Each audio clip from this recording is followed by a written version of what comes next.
One thing that's been surprising is to see houses out here. I've driven 9 hours to be here. Pretty sure that this area is my land. 53,240 trees.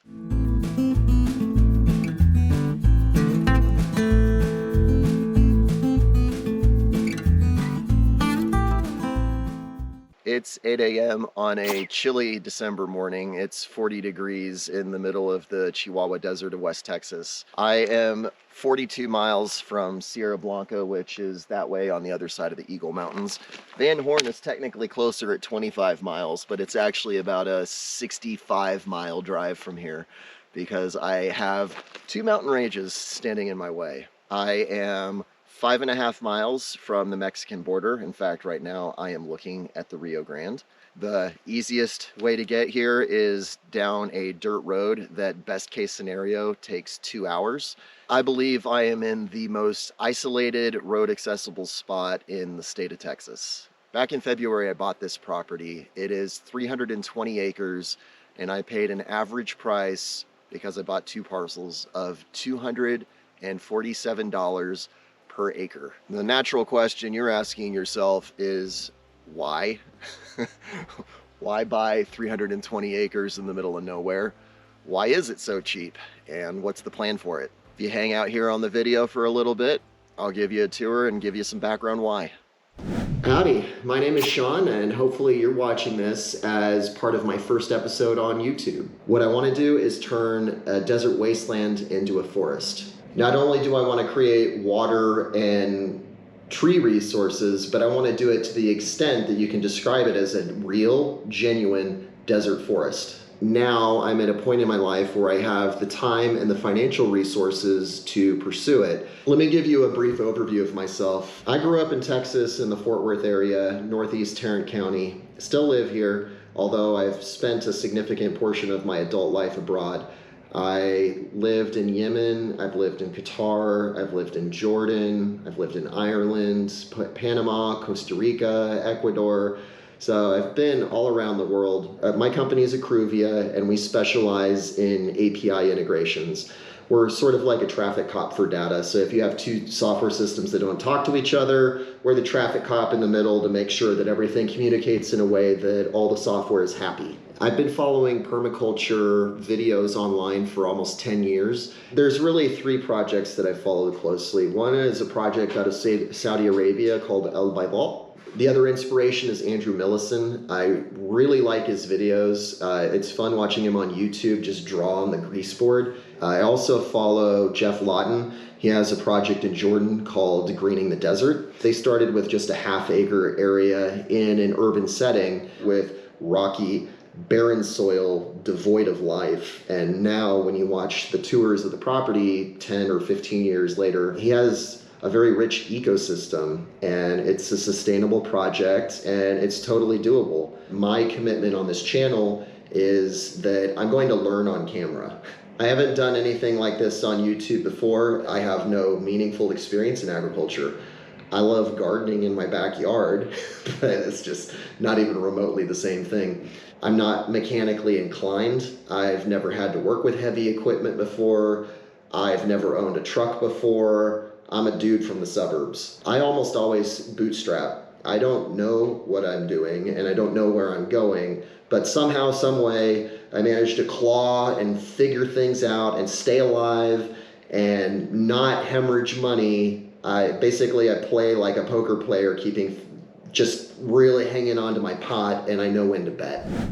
Before I bought the property, I came out here to inspect it because I had spent a ton of time looking at properties on the internet. I drove 7.5 hours yesterday to spend the night in Van Horn.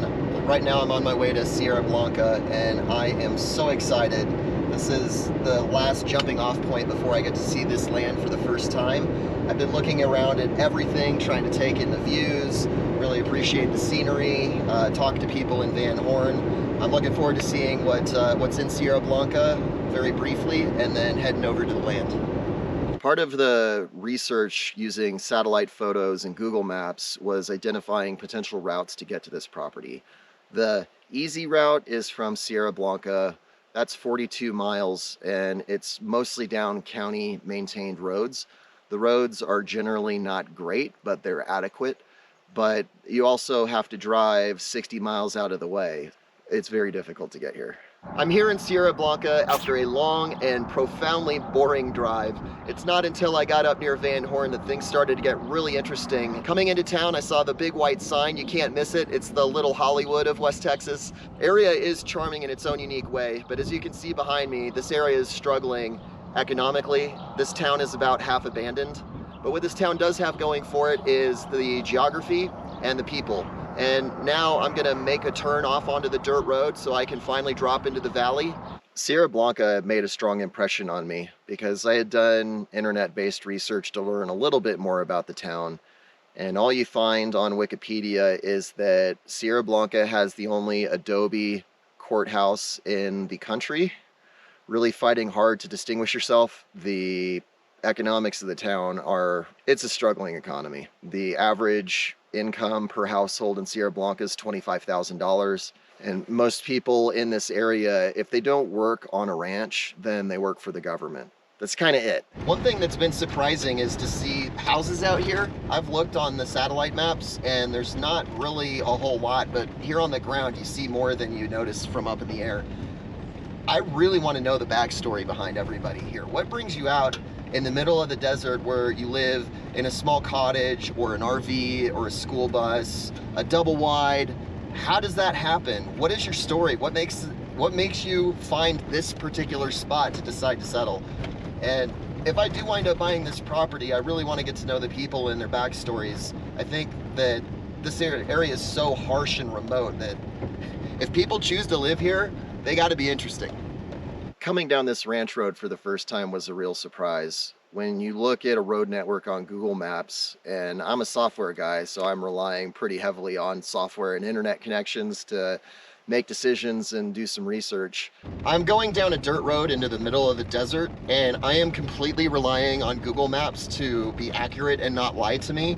It would be a mistake to pretend like I feel 100% warm and fuzzy going down this path.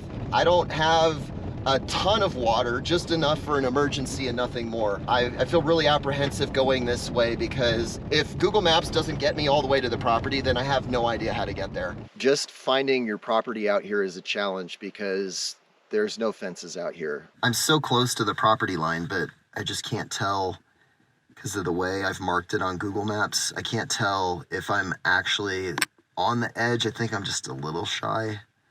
I just need to go up a little bit more. And I think I'll be on what will hopefully be my property. Pretty sure that this area is my land.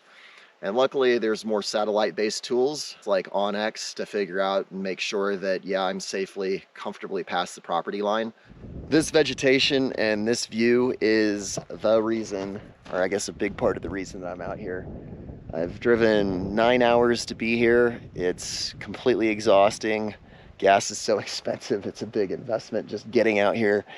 And really, I hear absolutely nothing, just a gentle wind blowing. It's so peaceful and calm. I could already tell that the descriptions of the properties didn't match up at all. I saved the webpage of the listing for my land, and it said that it's close to town, that amenities and entertainment options are nearby, that it's on a county road. It's not. If you're shopping for land in West Texas on the internet, you got to be really careful because the kind of people that are engaging in the buying and selling of land out here are, they have a bad reputation is the nice way to put it. And because this is so pretty and I brought my drone, I'm gonna send it up in the sky so you guys can take a look at this property from above. Most of the people out here that own property have literally, not only do they not visit the property, I would expect that most of the people that have bought property out here in the last 30 or 40 years have never even been out here. And most of them have never even been in Hudspeth County. So of course this property was incredibly cheap. I paid $247 an acre, but the plan is to turn it into a desert forest, and I still haven't answered that question for you. What is a desert forest, and what does a desert forest look like? This is a semi-natural desert forest. This has clearly been modified as a water catchment. It's designed to be a low-level water area. Right now we're looking all at mesquite, And it's a nice big thicket that has taken root here. And there's two reasons. One is that this is deep sandy soil, and two is that there's abundant water. And you can see that this is pretty good size. That's 15 feet tall, if not 20. And that's a huge tree for around here. When it's raining, this entire thing is bright green grass, and the grass comes up to here. But this wouldn't exist if somebody didn't take heavy equipment and modify this water flow so that it would spread out and sit and sink. The takeaway from this little spot is that if you add water and the right soil conditions, you're gonna have life. This wash is one of the main reasons I bought the property. In an average year, I should have about 800 acre feet at least flow through this wash. It's not so much that I'll be able to use all of the water or anything close to all of the water. What I really liked about this is it's an obvious, clear sign that water does come here. It's just the challenge of making sure that you get the water to stay around as long as possible so that you can do something with it. And as I did more and more research, I came across a report from the Texas Water Development Board. They had a study of the aquifer that this land sits on, which is red light draw aquifer, and they mapped the rainfall in this area.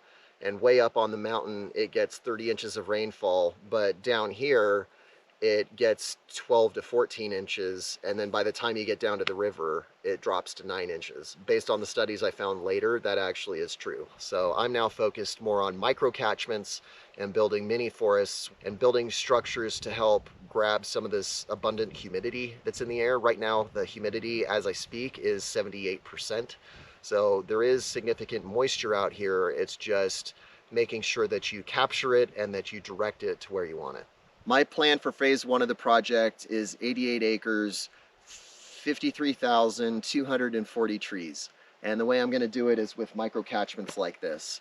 This channel is a big experiment. The main motivation for doing this is I hope that I can be an example to other people. I know lots of people that are interested in buying land in West Texas, and they have different ideas for it, but not necessarily a fully formed plan. What I'm doing in this channel is documenting my learning process. I am not an expert. Now, I'm stepping into this as a software guy. I've never run an agriculture project before. Mistakes are gonna happen. It's part of the process. So if you see me either making a mistake or you have ideas that might be more effective, leave comments. I view a big part of my effort in this project is doing my part for Texas and Texans, and I hope that in the process that I inspire other people to follow the same path. If you follow this journey of watching me attempt a permaculture project on a property that I don't live on and a million miles from nowhere, if I can prove to you that I can do it in the most isolated spot in the state of Texas, the property that you're considering buying in the future, it should be doable for you as well. I really enjoyed sharing my vision with you, and I appreciate you watching. If you want to be notified about the next episode, make sure to like and subscribe, and I'll see you in the next video. Everything about West Texas is so kitschy and interesting. Well, there is a road, and I am going to try it, but I'm not feeling too optimistic about it. It's looking pretty dead.